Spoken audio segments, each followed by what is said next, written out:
Sanibona udangela besuthu. Ekhaya kithi emakhaya kwakukhona umfana owayelusa iy'nkomo. Lo mfana lo angithi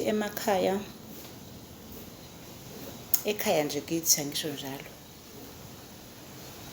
siwumndeni omkhulu, imizi isondelene.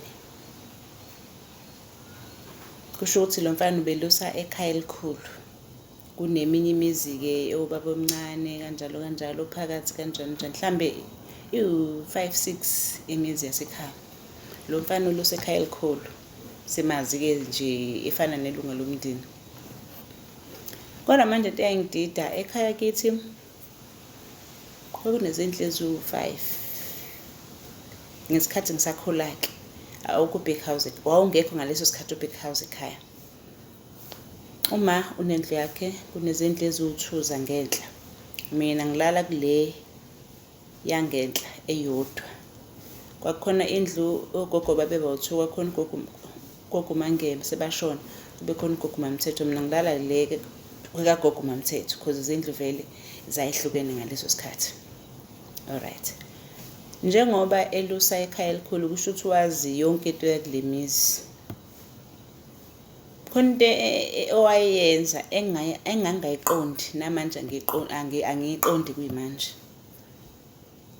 Ayenokuthi mase kusebusuku afike ezonokha. Anokhe ngithi ngilele ngedwa la, mhlambe iminyaka yami yayila ko 15-16. Angisakhumbula unyaka kodwa nje 15-16. Afike umfana anokhe, ngilele ngedwa ngithi ngibuze ubani. Azisho igama ukuthi ngusibani. Ufunani? Athi ngifuna wena.